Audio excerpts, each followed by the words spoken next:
Hello and welcome to Broads and Books. I'm Erin. And I'm Amy. And this is episode number 75, X's and O's. X's.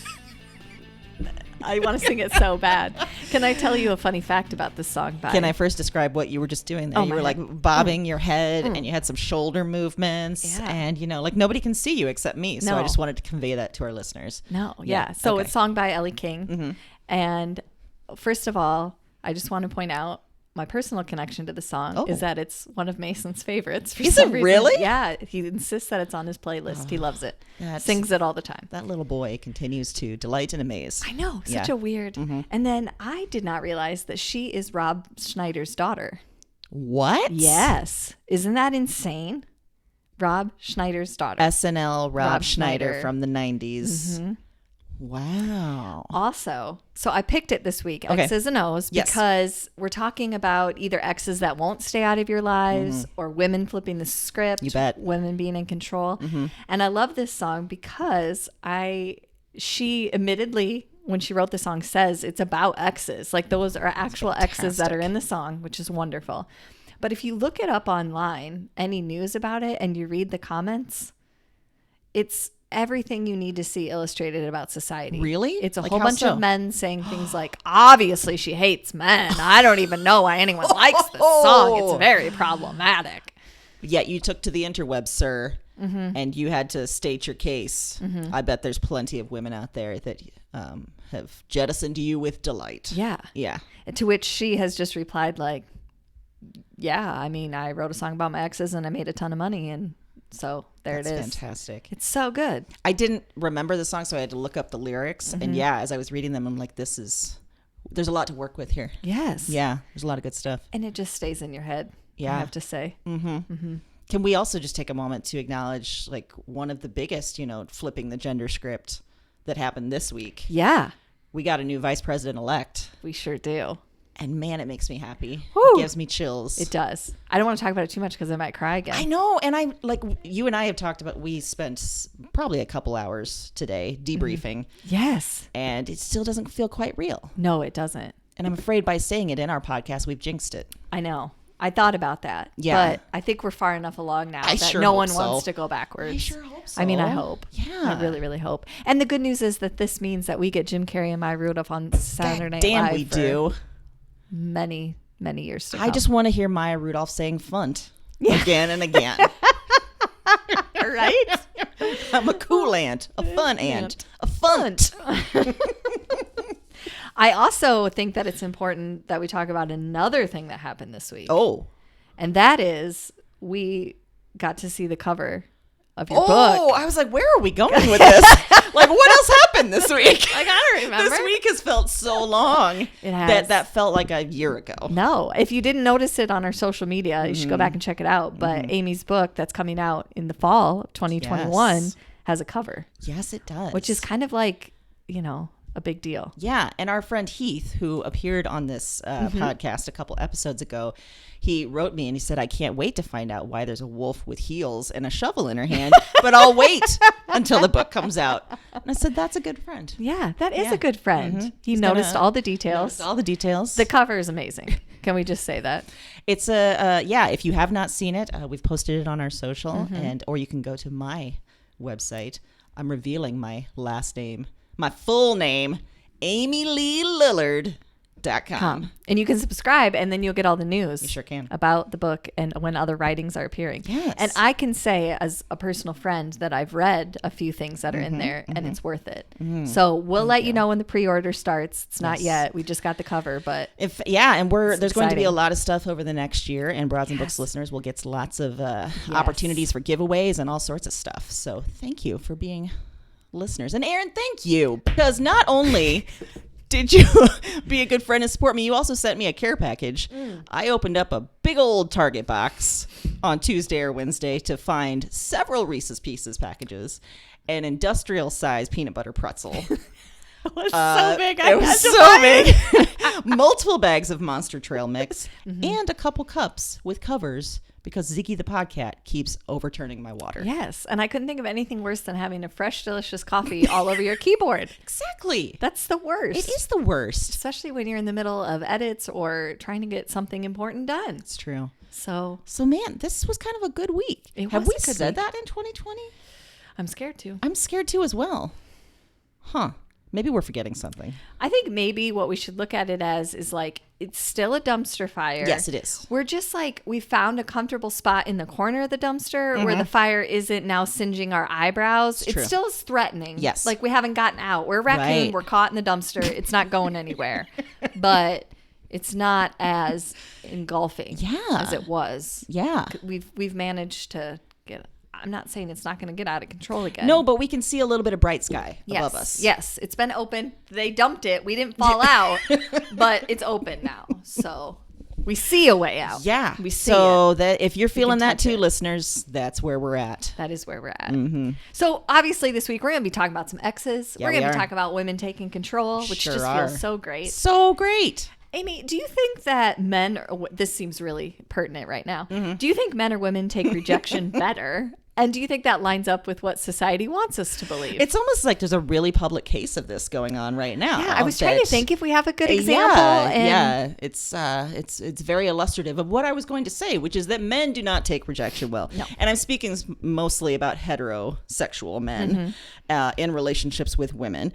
I don't think that they can handle rejection very well. And I have a few pieces of evidence for this. Oh, good. Number one, shootings. How many mass... How many mass shootings have we found some asshole is blaming, like, she broke my heart, so I had to go kill everyone in her office. Or my mother was crazy. Exactly. That one's a lot. Yeah, that's a lot. Evidence number 2, revenge porn. We have talked about that a lot. Yeah. We read that book, Nobody's Victim, by Carrie Goldberg. Mm-hmm. There is an epidemic of men, once they get rejected, sharing very, very private material of their former ladies with the world, just to really, F them over. And my third one is, this is getting dark, but, domestic abuse and domestic deaths. Yeah. It's often a case of, men not taking rejection very well. I think generally, though, obviously those are the big, very drastic cases of that. But I think that, men have often not, heterosexual men have not often been taught that women have agency, that we have a right to our choices, to our decisions, that we have lives that are outside of their purview. And so I don't think that, they've been taught to take rejection, especially from women, very well. And even the smaller cases, just a harassing text or a little bit of meanness, a little bit of digging. Yes. That's every single relationship that I can think of. Do you think that lines up with what society wants people to believe about rejection? Isn't that great? Yeah. I think that what we're painted is, if we don't take rejection very well, we're the crazy bitches. But the men that are acting like toddlers, it's all fine. That's normal. Yeah. What do you think? Same. Yeah, I agree with everything you said. Yeah, I think that society wants us to believe that women are the crazy emotional ones, but there's a lot of evidence to the contrary. Yeah. Well, and what do you think? Like, there's a popular saying, right? That hell hath no fury like a woman scorned. What do you think about that? Do you think it's accurate? No, I've never liked that phrase, because I think if you're expecting a flower and you get a cactus, you're going to have to find a reason that doesn't work. And the easiest thing to do is to say, well, I pissed her off, so this is how crazy she got. No, that's not the case. I can have feelings about a lot of things, and it doesn't even mean I've been wronged. It means I might have a strong opinion, or maybe I am wronged, but that doesn't mean that I'm going to be the craziest person you've ever met. But it also doesn't mean I'm not going to be. No. I reserve the right to react in every situation. You sure do. And I would disagree and say that there's layers of hell that women can't even touch compared to men. So right? Yeah. Also, I really like that new saying that you said, that if you're expecting a flower and you get a cactus, you got to find a reason why. You got to find a reason why. And it's not going to be your own fault. Is that the title of your autobiography? Like, you're expecting a flower, you got a cactus. Yes, it is. For sure. You're expecting a flower and you get a cactus. Erin's story. You've met me. That also could be a Real Housewives tagline, couldn't it? Yeah. That could be. I like that. If you were going to go back in time, so a lot of this we're talking about kind of has to do with breaking up, it seems like. That's when emotions seem to get the highest, the height. Yeah. If you were going to go back in time to a breakup or bad relationship moment, what would you do differently? Well, we've gone on record with the fact with especially smaller relationships, I ghost. I just get the hell out. And I stand by that decision. I think that's amazing. Yeah. With the bigger relationships, the longer lasting relationships, I do wish that I could go back and say my piece a little bit, because in many cases I've sacrificed the desire and the need to just get out. Right. Doing that instead of saying my piece. But I also know that I get so flustered that I would need to, if I go back in time and have my say my piece, which I will find a way to do, I will bring a nicely typed letter and I will read from that letter so that I get to say everything I want. Yes. And to let them know how they suck. Yes. I also admit how I suck, but also how you mostly suck. Yeah, I don't think that is the time for you. If you can admit that to yourself and move on in other relationships and make it better, that's fine. That's not the time. This is the time to say why you suck. Yes. And I will tell you that Zach, one of my children, shares your philosophy of ghosting. And his is that he feels like, to quote him, ghosting requires a lot more patience, but it cuts a lot deeper. Ooh. Yeah. And I'm like, that's Zach's my man. He's mainly referring to like if someone's trying to get at you, like you're getting Texas that you you're getting Texas. You're getting the state of Texas? What was that? You're getting texts from Texas? Yeah, texts from Texas. And you're like, I don't want any of this malarkey. I don't like how you're handling things, Texas. Yeah, then you just ghost it. Yeah. No, I agree. Value. There is value, especially if you've got an unreasonable person on your hands, which is why, honestly, for many reasons, I did ghost, because I'm like, there's nothing I can say here that's going to make this better. Most of the time, those people aren't going to listen to what you have to say anyway, and they're not going to agree with you. So it's like, why would I waste my time? No.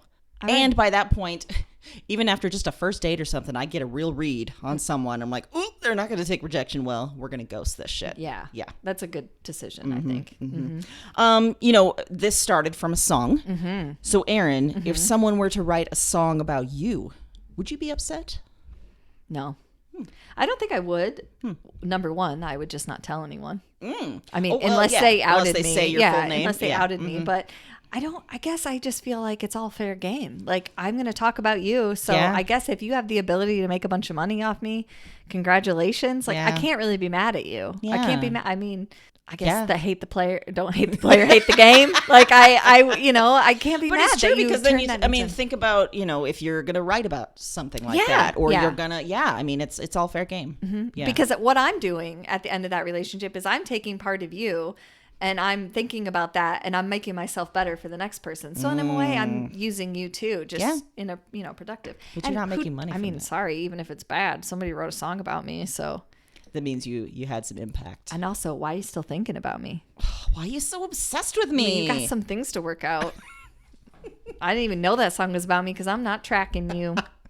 Clearly, you are. Glad I blocked you. Yeah. Ugh. Things got weird. Relationships.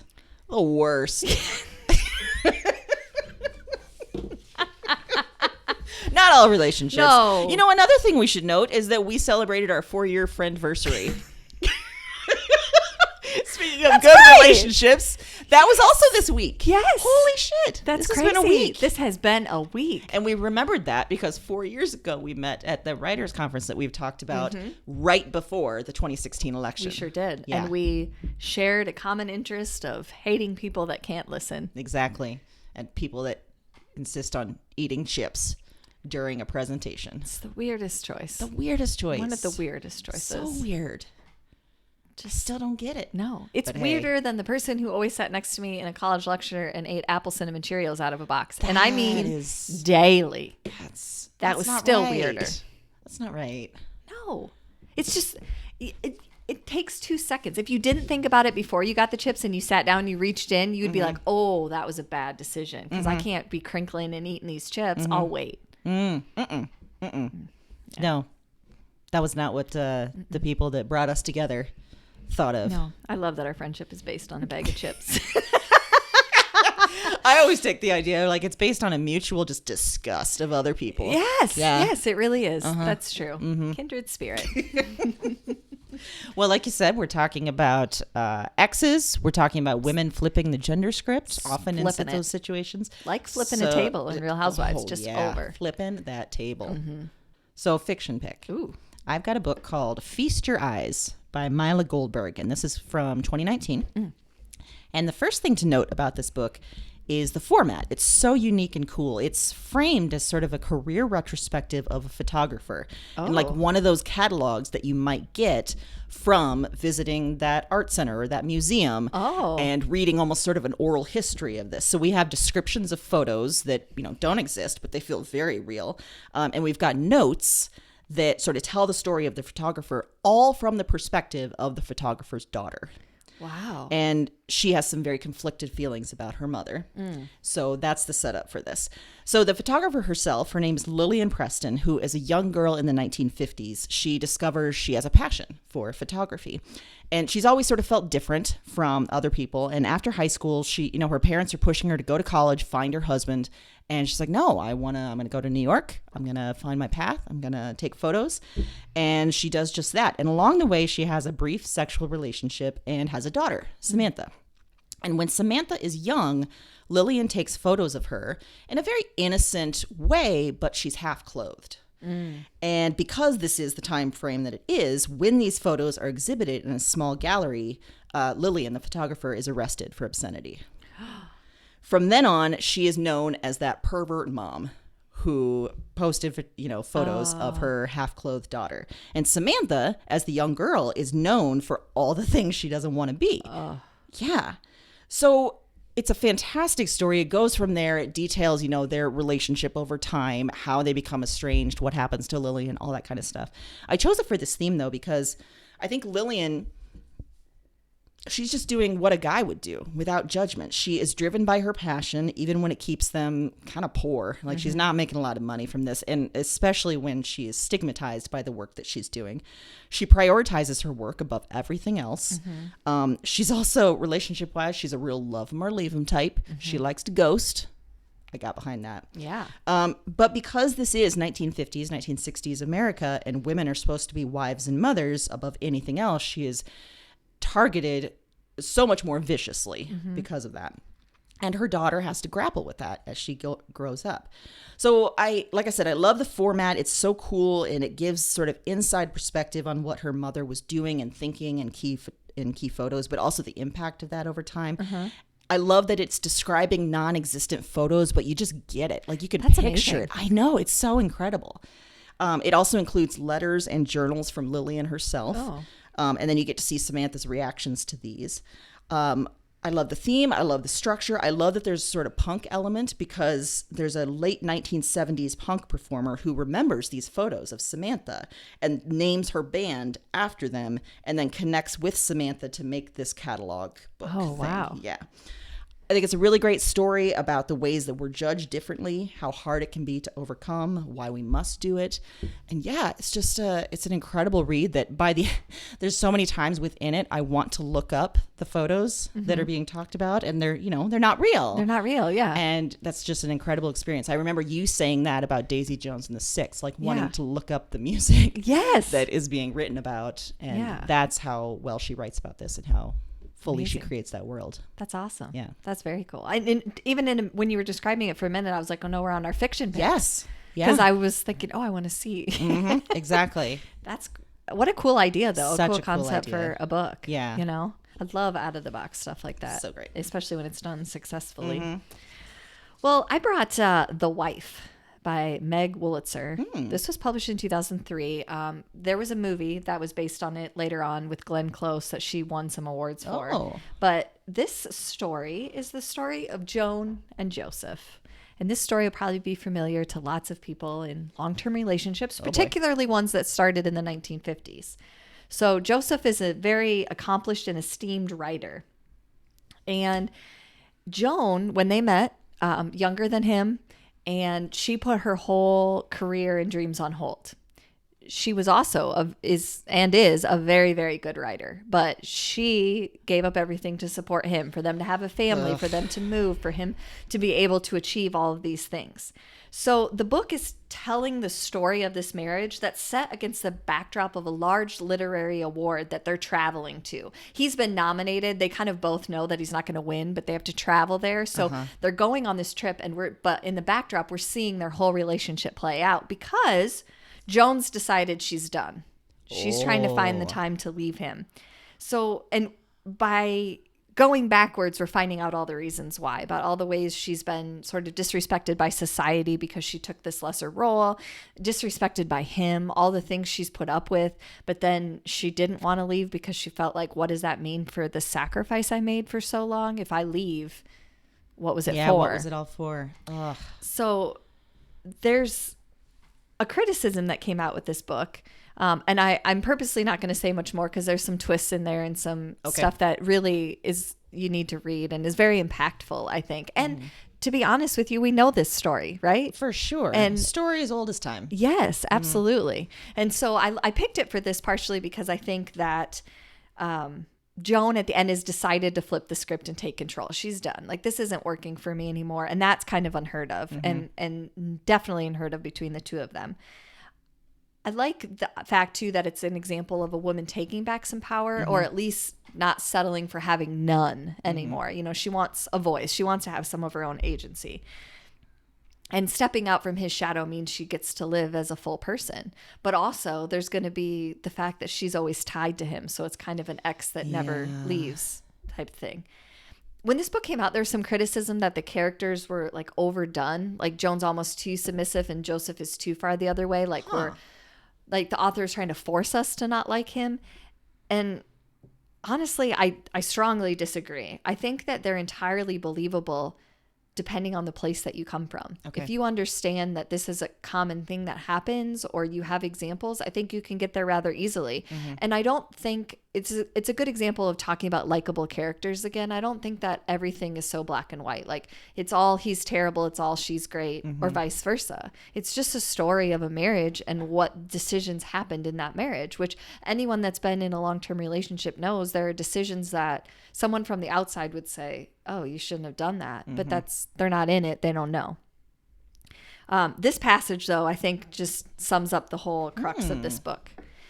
Everyone knows how women soldier on, how women dream up blueprints, recipes, ideas for a better world, and then sometimes lose them on the way to the crib in the middle of the night, on the way to the Stop and Shop or the bath. They lose them on the way to greasing the path on which their husband and children will ride serenely through life. Holy shit.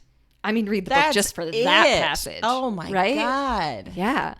So great. That's fantastic. And the ending is a real flipperoo. So, yeah. You know, I remember seeing ads for that movie now, Glenn Close and I think Jonathan Pryce, perhaps. It was pretty recent. Did you ever see the movie? I didn't. Okay. No. Yeah. Well, now, I didn't know it was based on a book. I think I'll read the book. Yeah. So that sounds fantastic. Yeah, and she's written a lot of other things. I mean, she's a very accomplished writer, but I also just think that for a female writer to put this out there, there's a lot being said about, particularly in the 1950s, 60s, 70s, even through today, the modern literary landscape can sometimes look very male and very white. Much so. Yeah. So, and the path has been greased by the women behind them. Yeah. Wow. Yeah. That was perfect for this theme. Yeah, it's a terrific read. Yes. I really liked it.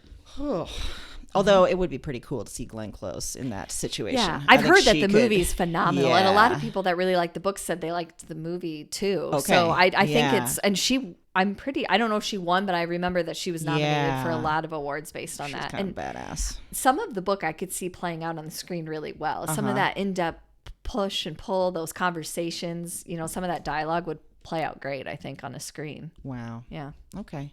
Well, I have a decision to make now. Yeah. Book or movie, or which one first. I know.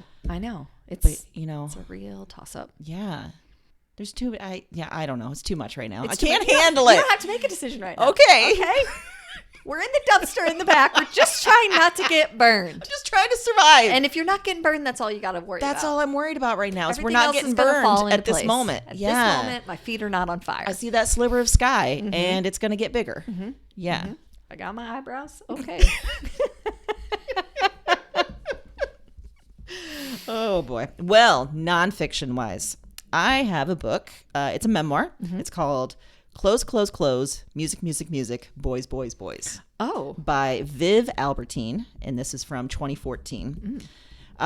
In the late 1970s, there was a punk group that formed called The Slits, which is a fantastic name because it was an all-women punk band. Their sound was very sort of discordant. They crazy lyrics, album covers, everything. Deeply feminist and angry, and a band that you may not have heard of, but it's been very influential for a lot of bands to come afterwards, including Nirvana. Kurt Cobain was a big fan. Sleater-Kinney, a lot of the Riot Grrrl bands, many bands have attributed a lot to the Slits. So Viv Albertine, the author of this book, she was the guitarist of the Slits. And this memoir talks about being a girl in a man's world. She grew up in London, very poor, not a lot of prospects, but she loved music, and she was especially obsessed as she got older with female musicians at the time, Patti Smith, Chrissie Hynde, that kind. The title of the book comes from what her mom said she would always hear from her. Oh, you're just talking about clothes, music, boys. She, Viv, drops out of art school and resigns herself to, well, my path is I'm just going to be a groupie. I love music. I'll be around the music scene. I'm going to be a groupie. She commits to that, commits hard, doesn't pull any punches from describing that in the book, which is fantastic. That. Yeah, just owning that is in and of itself terrific. Yes. Yeah. She ended up dating Mick Jones for a while from The Clash. Oh. So she also, while she was doing this, though, she saw punk starting to develop around this time. She loved how raw it was, how so many people, it was obvious, just got up there, didn't have a lot of musical training, and just went for it with like pure energy and just sort of guts. And she's like, you know what? I could do that. I could totally do that. So she gets a guitar. She starts teaching herself as much as possible. Along the way, she's making friends with Sid Vicious of later Sex Pistols fame, and she starts her first band with Sid. She also starts wearing a very specific aesthetic of clothes that then goes on to inspire punk fashion. Like some of the things we now attribute to punk, you know, the clothespins and all that kind of stuff. That was all, it was her. Oh, it was her gosh. starting this. Then she meets the women who will form the Slits with her. And she goes on tour as a rock musician, as women, and they get, as you might expect, all sorts of shit while they're on tour. They get shit from other musicians, mostly male, of course. They get shit from male fans, but they take that and they run with it, and they kind of funnel it into their music. And there is a song of theirs that I love so much. I named one of my stories after it. And here's just a tiny snippet of some lyrics of it. It's called Typical Girls. And typical girls get upset too quickly. Typical girls can't control themselves. Typical girls are so confusing. Typical girls you can always tell. Typical girls don't think too clearly. Typical girls are unpredictable. It goes on like that Everything for you hear. quite a bit. Yeah. And it's fantastic. So the book, you know, she writes about her time with the Slits. The second half of the book talks about life after music and after the band. She acts for a while. She gets married. It turns out to be not a great marriage. She gets cancer. She struggles with depression. And at some point, she starts making music on her own again. So it's a very kind of full picture of a life. Yeah. I chose it for this theme, though, because she was taking on a very male role at the time, especially in a very male sort of music. You know, it was very much driven by men at the time, and just kind of saying F you to everybody else. And what I love so much is that she emphasizes how much she saw other musicians being like, oh, I'm not great at this, but I'm going to try. And she's like, well, if they can do that, I sure as hell can do that, which I don't think women do that enough. We don't allow ourselves to be not perfect. And she was saying, you know, fuck that. I'm going to do this. That's amazing. I know. Because I think it's criticism. You know that you're already going to be up against criticism because you're a female. And so it feels like it has to be perfect. Otherwise, you have no chance. Right. And so I wonder, like, hearing her story, how many other women disqualified themselves from trying this, from trying punk music, from trying other music, just because they didn't see themselves up there. Yeah. They thought they had to be perfect. And 100%. But she was able to kind of move past that. She prioritized herself and her music above the men she was dating, which is pretty great. Yeah. And she blazed a trail for both male and female musicians afterwards. So it's a fantastic story of a very specific time, a very specific genre of music. Even if you're not huge into punk, I think you would enjoy this as well, because she's a good storyteller. And I mean, just, you know, committing to being a groupie. I was like, get it. That's get pretty it, girl. Great. Yeah. Do it. And then, Don't worry about being perfect. Get up there. Teach yourself guitar. Treat yourself to a guitar. Wow, that sounds good. Mm-hmm. I didn't realize that some of that stuff attributing like punk fashion and that to her. That's amazing. I didn't either. And I knew of the Slits when I chose this book, but I didn't know a ton about them. And so I learned a lot. It was really cool. Mm-hmm. Sounds good. I love the title. I love that she committed close. That. Music. Boys. Yep. Well, I brought an essay collection by Samantha Irby, who I have recommended before. Very early on, I recommended her We're Never Meeting in Real Life. Mm-hmm. But this one is called Wow, No Thank You. This was published. I've seen this cover every time. Like, that's a beautiful title. Yeah. It's just perfect. It's so great. Yeah. Wow. No, thank you. And it was published in March of 2020. So just at the heart of everything exploding. Terrible time for a book to come out. But because it's Samantha Irby, I mean, everyone should buy it. Mm-hmm. She's so great at self-deprecation for the purpose of making a point, and it's funny and it's relatable, and you just can't stop reading. So this one, it's kind of some new topics because she's now married and living with her wife and stepchildren in the Midwest. Oh. So a lot in her life has changed over the course of her essay collections. So this one covers marriage, friendship, adulting, like a million other things that you can relate to. But the difference for me with her as an author is I think she does such a brilliant job of putting into words what everyone's feeling, but do it in a way that makes you laugh. Like at the same time you feel seen, you're also cracking up and you're like, yeah, that's it. I just never thought of it that way. Yeah. One of my favorite essays that she wrote in there is basically a written mixtape. Like if I was going to make a mixtape, this is what it would be. And it's all 90s songs. Like it's from her. She's kind of telling the story of her life during that time. Mm-hmm. And so many gems that I had to go make my own playlist of those songs because then they were just playing. Yeah. And I had to, and it was great. Some of the ones on there and her reasoning for it is like, yeah, that's a trash song, but I loved it too. Like, so great. That was one of my favorite essays in the whole collection. There's another one too about how much decision making it takes to keep social engagements. Like I'm supposed to go to dinner tonight, and the hour by hour process of breaking down, like, am I going to go? Am I not going to go? Is it worth it? And the panic that starts to set in, like, oh God, the time is running out. I have to make a decision. Yes. Yeah. Mm-hmm. She talks and like what has to happen at each of those times. So terrific. I brought 2 quotes that I love, and that'll help explain why I picked it for this theme. The first one is, first of all, why would you ask a man anything is beyond me. And the second one, hello, 911? I've been lying awake for an hour each night, reliving a 2-second awkward experience I had in front of a casual acquaintance 3 years ago for 8 months. Which is, that's exactly why I picked life. It. Yes. Yeah. Because it's a woman who knows who she is and owning it, and that doesn't mean that she's doing everything perfectly or she doesn't still struggle, but she knows who she is and she's putting it out there, and she might second guess everything, but that's what all women do. Yes. We're all doing our best and just hoping that we haven't screwed up too much. Yeah. Does it say where in the Midwest she lives? Somewhere in Michigan, I believe. Oh, yeah. I was going to say. I know. If she was close, we could, that would have already been done. Yeah. Yeah. We would make this happen. You had to bail me out. I would have showed up and be like, can you sign all my books 3 times?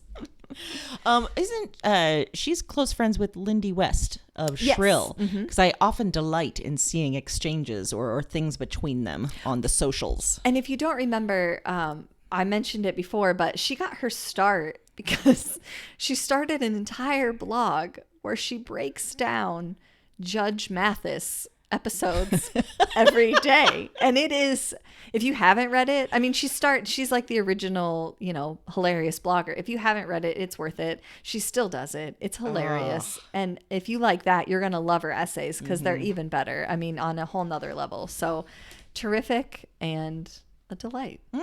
So, and just for the title, wow. Thank you. It's just, that's 2020. That's a title for 2020. And I do remember, is there a bunny or something? Yeah, it is. Okay. Yeah. Because the one on the We're Never Meeting in Real Life was that real scraggly cat that she had. Yeah. And then there was another book, Meaty, with like a hedgehog or something. Yeah, yep. Right? Yeah, hedgehog or porcupine. I can't remember I like which the one. theme that she's got going. I know. Yeah. The covers are great. So good. And yeah, just tremendous and so relatable, and everything's hilarious. So I guess that's one good side effect of 2020 is there's been less plans to agonize over and cancel. Yes. Yeah. I was wondering when I was reading that essay if I was trying to think ahead, like, is my feelings about that going to change? Like, once I have plans, is it going to feel so exciting that it's like, oh, I'm not going to have any of that dread anymore? Or have I ruined myself forever and I will never be able to actually get to the end point? Ooh, it might be a toss-up. I know. Because I predict maybe like, once there is potentially a sort of agreed upon, like, okay, we're feeling in the clear, we can try this again. We might be so excited for a good month or so that we'll burn ourselves out. Like, just plan after plan after plan. And then stack that week. And then you're like, oh, dear God, how did I do this before? This is why I didn't want to do this before. Yeah. I'm exhausted. I have no more things to say. Well, maybe it'll help us to weed out too and say, I'm only going to do one thing a week. Okay. I already have a dinner this week. The rest of the dinners are by myself. I'm sorry. And then we can almost start a competition. Like, which one of you am I going to choose this week? Who's making this better? I only got one slot, so better pick. Yep. Just saying. I like it. Well, that sounds great. It is. It's really, it's wonderful. It's worth it. I know she's a rare double author pick, but she's worth it. It's fantastic. We need to sort of count up how many double author picks now we have. I know. They should We've get got a couple. Their own like special board or something. I don't know. Mona Wad. Yeah. Got Samantha Irby. Britt Bennett. Araminta Hall. Oh, yeah. Britt Bennett. There's probably more, but Sarah Vaughn. Oh, yeah. Yeah. You've got a lot of double picks. I do. You fall in love with an author and you stick with them. I do. I follow you. If I fall in love with you, I follow you. That wasn't meant to be as creepy as it sounded. Let's clarify, not physically follow. No, I follow. Like when a new book comes out, I am here for it and I will be on it and getting it. Not at your house. I'm not following you. I don't know where you've been or if you have COVID. I'm not following you, but I wonder when COVID is done if you will resume your stalking type behaviors. I mean, like there's no excuses anymore. Like right. Yeah. Or if I had a long enough time out that it's made me second guess some behaviors. Oh, so many things to determine in 2021, hopefully. So many things. Yeah. Going to be all kinds of new. Well, pop culture this week, I chose a podcast. And this was actually suggested to me by one of our dear friends and listener, Maggie. Ooh. Maggie. Yes. Shout out to Maggie. Maggie. Which, by the way, when we do that, it sounds like a made-up person. It really does. Sounds like we're like, she's an actual. Let's pretend that this person, we're friends with the person. This is an actual human being. It is. I can and we can confirm, which doesn't help in this case. I was going to say, how am I can prove this? She's been in my house. That doesn't prove anything. I've seen her. It doesn't prove anything. She follows us on social. She does. I don't know if I want. Well, no, I don't want. Oh no, we're just making this worse. I know. But Maggie, she's a real person. She's just believe us. She's a real person. We have friends. People tell us stuff, okay? Maggie's gonna be like, I don't want to hear this anymore. I'm gonna unsubscribe. I'm never telling you anything to do again, ever. She is out. Oh dear. Okay, well, I'll stop talking about Maggie. Turns out she moved, but it's fine. So our existing actual person listener, Maggie, recommended this podcast to me specifically because she thought I might like it, and she was correct. It's called The Ballad of Billy Balls. Oh, yes. So the premise is this. In the late 1970s, a woman named Rebecca is an actress in New York, and she meets a musician named Billy Balls, and they fall head over heels in love. Billy Balls is not his birth name. Just, right. Okay. So for 7 years, they're together. They're making music, they're making art, they're living together in East Village until one day in 1982, Rebecca comes home to find their apartment. The windows are blown out. Billy's gone. He's been shot 7 times without explanation. His body he is in a hospital for 10 days. And then he's mysteriously gone, and he's taken to an anonymous burial ground that she cannot find to this day.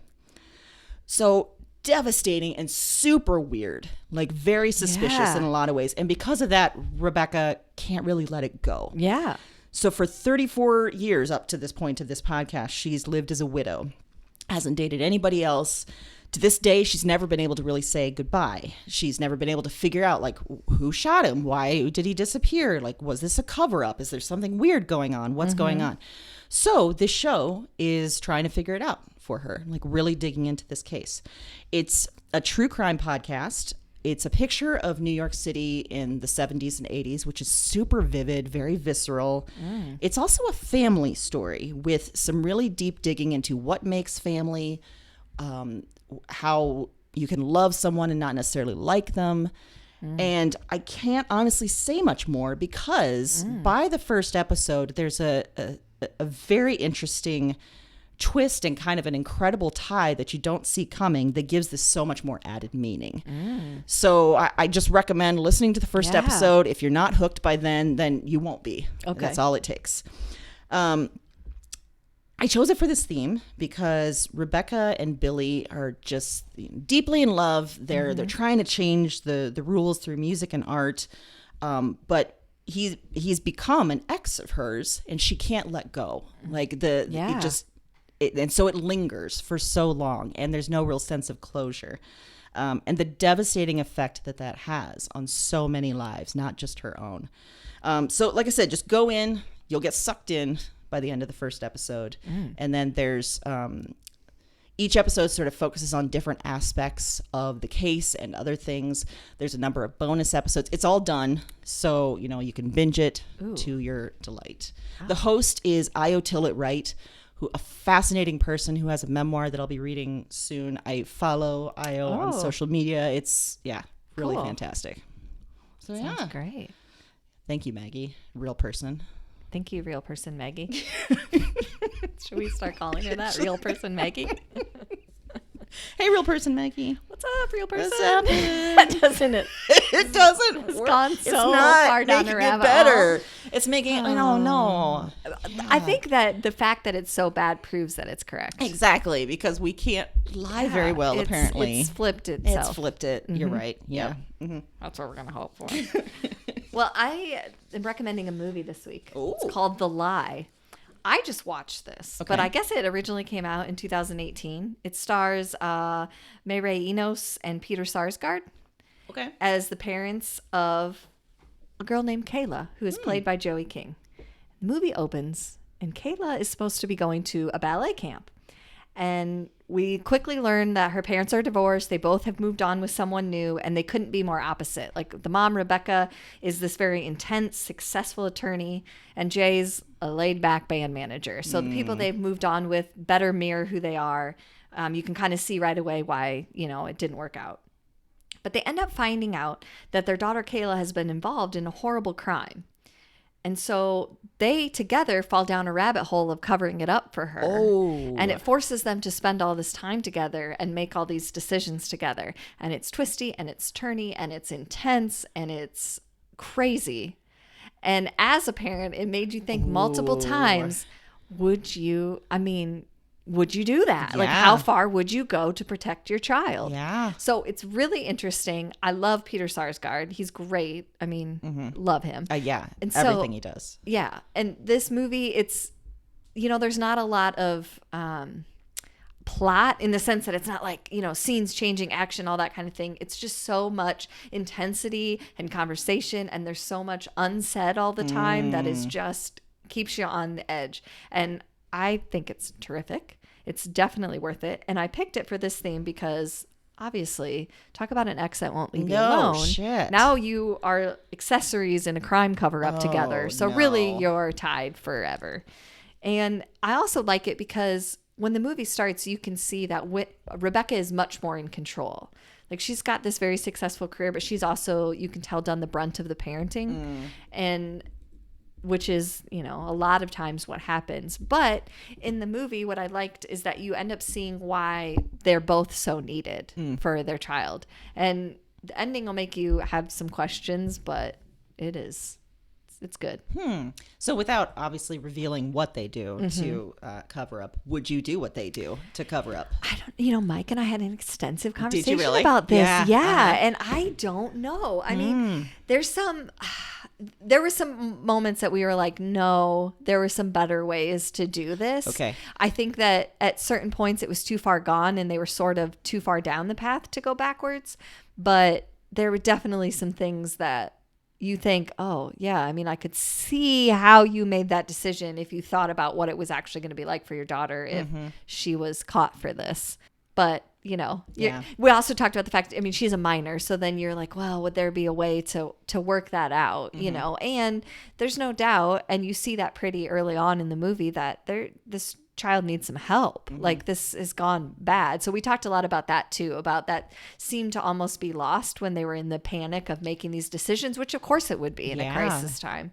So you kind of fall down on both sides. Like, yeah, I would, and no, I wouldn't. But would you go that route to cover up any crimes that I did? Yes. Okay, good. Hands down. No problem. Just making sure. Yeah. All in, no worries. I was going to say, we've gone on record multiple times saying we will cover up each other's crimes. Yes, absolutely. Maybe a better way to answer it would be that I would cover up the crime better. I don't know that they picked the best route. See, there you go. Yeah. You're always doing research for the best ways to do it in real life. That made it sound really, I'm always doing research to see how I can get away with crimes. That's what we're going to go on record with right now. All right. I'm going to own it. Yep, sure do. I am constantly covering up crimes. You got notebooks galore with notes. Every person in my life has a notebook, and I play out every crime, and if they commit them, how I would help them. So that's how you know you're in. Oh, that's good. That's how you know you're really part of the circle. That's how you know that I'm really the godfather. Oh, there's so many times just accidentally I think we implicate you, and especially so in many crimes. I just want to point out that should a crime ever occur around me and there be a dateline, they are going to use this podcast so much. There's going to be so many clips of me saying, I will stalk them, I will find them, I look at true crimes. He's a real person. I have all the notebooks. All the notebooks. I will break your legs. Well, you know what? We've been doing this for a while now, and nothing's come back to haunt you yet. Not yet. I say we keep going. So keep up the good work out there, listening audience. I haven't had to do anything. Oh, yep. We just keep doing it. We do. Keep making our listeners like Maggie happy. And who is a real person. We know she's a real person, especially because she's married to the chef that brings us all the tasty treats. Yeah. Yeah. Now it sounds even weirder. What am I doing? Like why? Not real. What is wrong with us today? I don't know. Oh, we do have friends. I don't know why we have to keep. People do like us. We have proof. We brought Heath in a few episodes ago. True. That's we have at true. least one friend. Okay. Yeah. It's going so well. How did it start out so great and then it's just kind of fizzled? I don't understand. I think it was too much enthusiasm about 2020. We had so much enthusiasm for the good news we got yesterday, and it's too many highs. It's too many highs. We don't know what to do with excitement anymore. No, it is getting dangerous. Mm-hmm. Yeah, I kind of feel like Ziggy the Podcat, where I'm just so excited, I'm just running around, and then I'm going to crash real soon. I just feel like I'm in 5th grade and I'm high on pixie sticks. Just can't handle it. And we're going to crash, but before then, we're going to say some weird stuff because...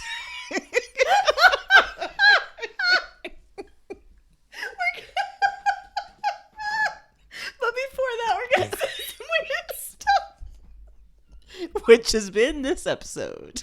Which is like every 5th grade sleepover. Why did you say that?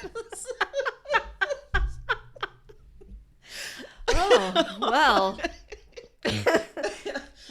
I feel like it's a weird time to say we'll be back next week. You want to hear more weird stuff? Yeah. We got it every week. We do. In the meantime, I guess you could participate in some. That was a terrible transition. There's no saving this. So I'm just going to say happy reading.